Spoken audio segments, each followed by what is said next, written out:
मैं बहुत हसीन और जमील लड़की थी। बाहर जाती तो सब मुझे देखते रह जाते कि आसमान से कोई हूर उतर आई है। मेरी अम्मी कहती, बाहर ना निकला करो, नजर लग जाएगी। फिर एक बहुत ही खूबसूरत और हसीन लड़के से मेरी शादी हो गई। उसके माँ बाप नहीं थे, वो बहुत खूबसूरत था। शादी की रात वो मुझे एक महल में ले गया और जैसे ही कमरे में आकर उसने मेरा घूंघट उठाया तो मेरी तो जान निकल गई। मैं उधर ही बेहोश हो गई, क्योंकि वो तो मेरा नाम दिल फरेब रखा गया था। ये नाम मुझे यूं ही नहीं दिया गया था। मैं अपने गांव की सबसे हसीन लड़की थी।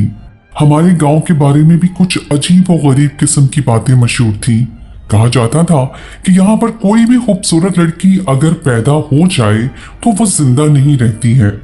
मेरे बाबा इस बात पर हंसते थे और कहते थे कि लगता है आज तक यहाँ कोई खूबसूरत लड़की पैदा हुई ही नहीं है, इसीलिए इस तरह की बातें बनाई गई हैं। क्योंकि खैर से मेरी उम्र 16 साल हो गई थी और मुझे कुछ भी नहीं हुआ था, लेकिन अम्मी इन बातों को बहुत ज्यादा मानती थी, इसीलिए मुझे घर से बाहर निकलने नहीं देती थी। वो कहती थी कि अगर तुम घर से बाहर निकली तो तुम्हें नजर लग जाएगी, और नजर तो इंसान को कब्र में डालकर आती है। मैं वाकई बहुत ज्यादा हसीन थी। मेरे लंबे बाल सुनहरी थे। लोगों के बाल काले होते हैं, लेकिन मेरे बाल गोल्डन कलर के थे। नीली आंखें थी जो कि मैंने अपनी जिंदगी में बहुत कम लोगों की देखी थी। और सफेद तो मैं इतनी थी कि वाकई अगर मुझे कोई हाथ लगाता तो मैली हो जाती थी। घर में कोई मेहमान भी आता तो मेरी अम्मी मुख्तलिफ बहाने कर देती थी कि दिल फरेब घर पर नहीं है। इस तरह मेरी अम्मी मुझे किसी से मिलने ही नहीं देती थी, और मेरा दिल करता था कि मैं लोगों से मिलूं, उनसे बातें करूं, लेकिन मेरी माँ मुझे मेरे कमरे से बाहर निकलने ही नहीं देती थी। इसी तरह से मैं बागी होने लगी और घर से निकलने के बहाने बनाने लगी, मगर मेरा कोई भी बहाना कामयाब नहीं होता था, क्योंकि मेरे 3 भाई मेरे सारे काम कर लिया करते थे और मुझे कहीं जाने की जरूरत नहीं पड़ती थी।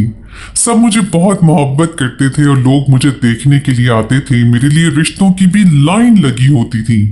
एक दिन मेरा दिल बहुत तंग हो गया और मैंने कहा कि मैं घर में नहीं बैठूंगी।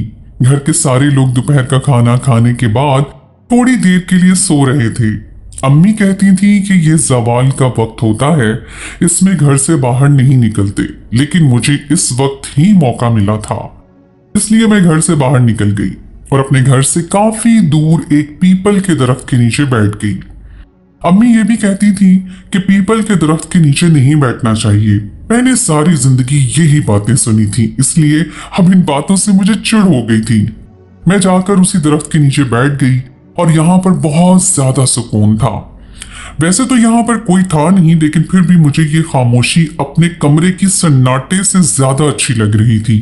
आसपास छोटी छोटी चिड़िया बोल रही थी, ठंडी हवाएं चल रही थी। मैं सुकून से यहाँ पर बैठ गई।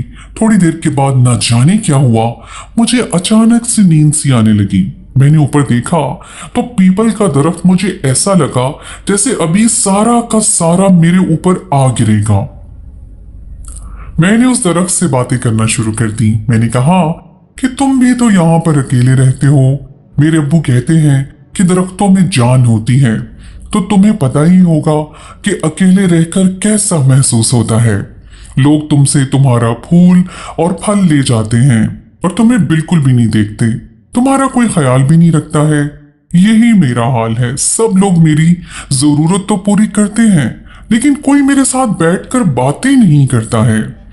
भाई अपनी दुनिया में मसरूफ रहते हैं, कोई बहन नहीं है, और घर वाले मुझे कोई सहेली भी नहीं बनाने देते। अम्मी भी सारा दिन घर के काम करती रहती हैं, बाबा भी रात को घर आते हैं। मैं तंग आ गई हूँ। इस तन्हाई से समझ नहीं आता कि क्या करूं। ऐसे ही खुद से बातें करते वक्त गुजरने लगा। मैं पहले भी खुद से बातें किया करती थी कि मेरे साथ कोई बात ही नहीं करता था। मुझे डायरी लिखने की भी आदत थी। मुझे पता ही नहीं चला कब मेरी आंख लग गई और मैं वहीं पर सो गई। लेकिन जब मेरी आंख खुली तो मैं ये देखकर हैरान रह गई कि मेरे साथ एक बहुत ही खूबसूरत नौजवान बैठा था। उसके हाथ में एक मरा हुआ सांप था। मैं उसको देखकर घबरा गई। मैंने कहा कि तुम कौन हो? तुम यहाँ क्या कर रहे हो? उसने कहा कि डरने की जरूरत नहीं है, जिससे डरना चाहिए था उसको मैंने मार दिया है। तुम यहाँ पर कैसे बेखबर सो रही थी? अगर तुम्हें ये सांप काट जाता तो तुम तो सोती ही रह जाती और आंख तुम्हारी दूसरी दुनिया में खुलती।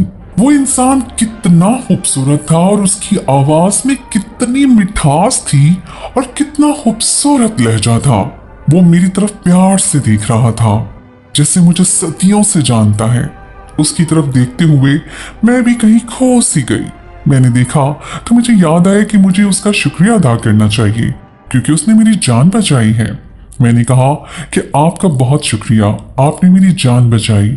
अगर आप यहाँ पर ना आते, ये सांप मुझे काट जाता और मैं यहीं पर मर जाती। उसने कहा, आपका नाम क्या है? मैंने कहा, सब मुझे दिल फरेब कहते हैं। उसने कहा कि बिल्कुल ठीक कहते हैं। मैंने कहा कि क्या मतलब है आपका? उसने बात बदल दी। मैं कह रहा था कि आपका नाम बहुत प्यारा है। वैसे तो मेरा दिल नहीं कर रहा था कि मैं यहां से चली जाऊं, कि पता नहीं फिर मैं उसको दोबारा देख सकती थी या नहीं। मैंने कहा कि तुम्हारा नाम क्या है? तो कहने लगा, मुझे फरहाद कहते हैं। मैंने कहा, आपका नाम भी बहुत अच्छा है। तो उसने कहा, तो उसके बाद तो जैसे मुझे कोई लफ्ज ही नहीं मिल रहा था। मैंने कहा कि मुझे जाना चाहिए। अगर मेरी अम्मी को पता चल गया तो वो मुझे बहुत बातें सुनाएंगी। लेकिन वो बात से बात निकालने लगा। उसने कहा, क्यों बातें सुनाएंगी? ऐसी क्या बात है? मैंने कहा कि मुझे बाहर जाने की इजाजत नहीं है, लेकिन मुझे बाहर आना बहुत अच्छा लगता है, इसीलिए। पर अब मैं नहीं आऊंगी, क्योंकि दोबारा तो आप मुझे बचाने नहीं आएंगे। उसके बाद मैं उसी के ख्यालों में खोई रही। बार बार मुझे उसी की याद आती थी। उसकी आंखें, उसमें बसा प्यार, उसने मेरी जान बचाई। एक दिन मैंने किसी किताब में ये बात लिखी हुई पढ़ी कि जो आपकी जान बचा लेता है, फिर आपकी जान उसकी हो जाती है। इसका मतलब ये था कि आप उसके हो जाते हैं। मैं भी उसी की हो गई थी, लेकिन मैं जानती थी कि वो दोबारा कभी नहीं मिलेगा, क्योंकि मेरा बाहर निकलने की खबर सबको पहुंच गई थी। और अब उन्होंने बाहर के दरवाजे को ताला लगाकर सोना शुरू कर दिया था।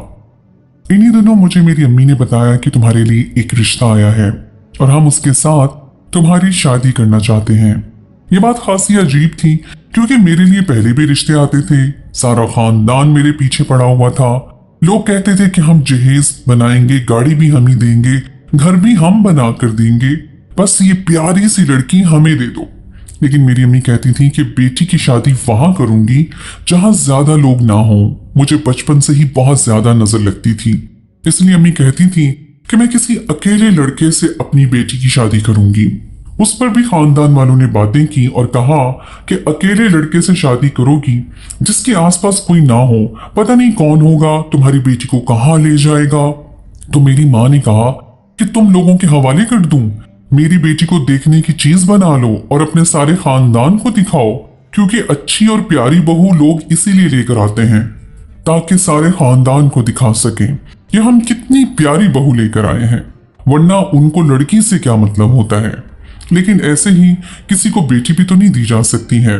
पर इस दफा अम्मी ने कहा कि लड़का मैंने अच्छी तरह देख लिया है, उसका घर भी देख लिया है, उसके आसपास भी कोई नहीं है और अकेला है इस दुनिया में, लेकिन बहुत अमीर और शरीफ, और एक बहुत ही करीबी इंसान ने उसकी जमानत भी दी है, इसीलिए तुम्हारी शादी वहीं करेंगे।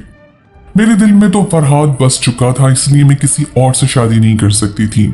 मैंने शादी से साफ इनकार कर दिया और कहा कि मैं ये शादी बिल्कुल भी नहीं करूंगी। मेरी माँ ने कहा कि ना तो तुम कहीं आती जाती हो, ना ही किसी से मिलती हो, तो फिर क्या तुझे कोई और पसंद आ गया है? तुम जो मुंह फाड़ कर इनकार कर रही हो, कहीं तुमने कोई चक्कर तो नहीं चला लिया? मुझे यकीन नहीं आ रहा था कि मेरी माँ ने मुझे ऐसी बात कही थी, लेकिन उनकी बातें भी ठीक थी, क्योंकि मैंने इनकार इस तरह से किया था कि मर जाऊंगी लेकिन यहां शादी नहीं करूंगी। और मैंने ये इनकार क्यों किया था? अगर मैं ये इनकार कर भी देती तो क्या फरहाद मुझसे शादी करता? नहीं, उसको तो पता ही नहीं कि मैं उससे मोहब्बत कर बैठी हूँ। पता नहीं वो कौन था, कहाँ रहता था। वो एक अजनबी था जिसने मेरी मदद की और मैंने उसको अपना दिल दे दिया। लेकिन ये बात सरासर बेवकूफ़ी थी कि मैं उसके इंतजार में बैठी रहती। मेरी माँ ने कहा कि इस तरह का रिश्ता ना तुम्हें दोबारा मिलेगा, और जब तक ऐसा रिश्ता नहीं मिलेगा मैं भी तुम्हारी शादी नहीं करूंगी, फिर बेशक आखिरी सांस तक यहीं बैठी रहना। बाबा ने भी मुझे समझाया कि बेटा अपनी अम्मी की बात मान लो, और भाइयों ने भी कहा कि रिश्ता अच्छा है। हमने लड़के को देखा है, लेकिन मुझे किसी ने लड़के की तस्वीर नहीं दिखाई क्योंकि ये दस्तूर नहीं था। हम लोग गांव में रहते थे, यहाँ पर तो मेरा एक दफा इनकार करना ही बहुत बड़ा तमाशा बन गया था, जबकि मैंने सिर्फ इतना ही कहा था कि मुझे अभी नहीं करनी शादी। ये तो नहीं कहा था कि मैं किसी और को पसंद करती हूँ, लेकिन मेरे घर वालों ने इस पर भी मुझ पर इल्जामात लगाए थे क्योंकि ये गांव था और यहाँ पर लोगों की सोच अजीब तरह की होती है।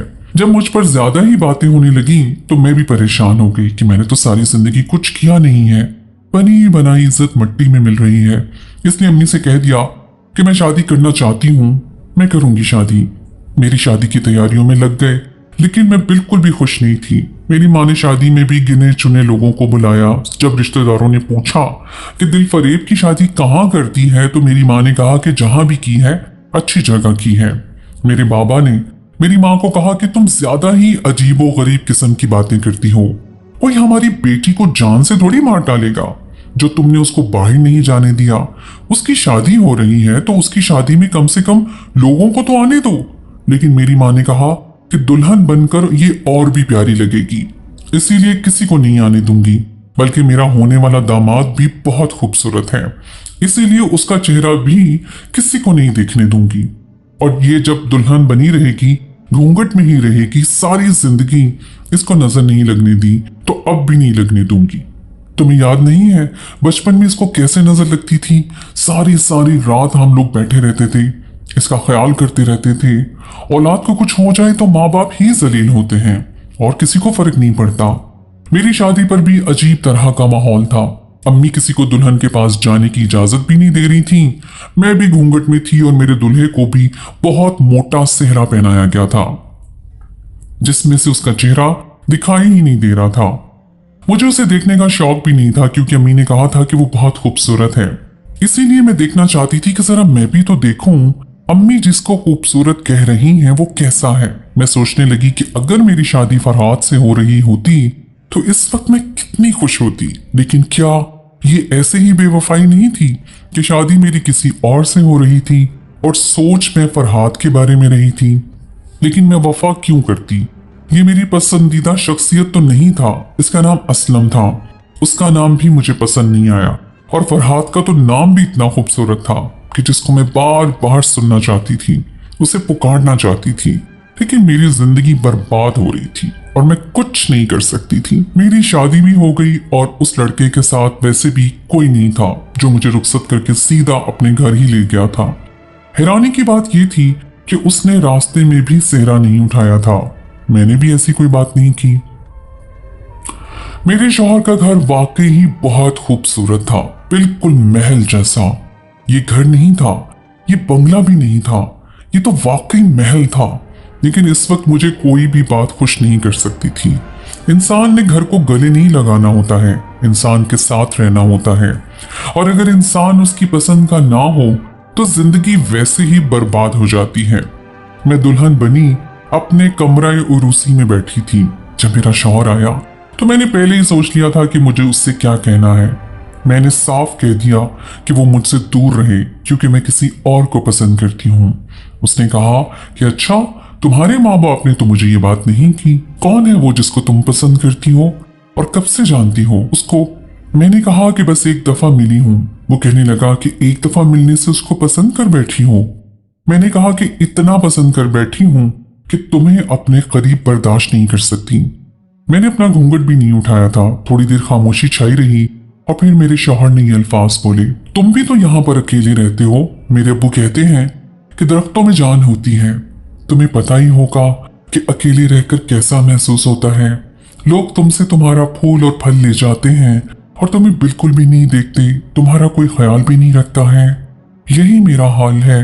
सब लोग मेरी जरूरत तो पूरी करते हैं, लेकिन कोई मेरे साथ बैठकर बात नहीं करता है। भाई अपनी दुनिया में मसरूफ रहते हैं, कोई बहन भी नहीं है। मेरे और घर वाले मुझे कोई सहेली भी नहीं बनाने देते। अम्मी भी सारा दिन घर के काम करती रहती हैं, बाबा भी रात को घर आते हैं। मैं तंग आ गई हूँ इस तन्हाई से। समझ नहीं आता मैं क्या करूं। ये सब सुनकर मैंने एक झटके से घूंघट हटाया और सामने का मंजर देखकर मैं हैरान रह गई।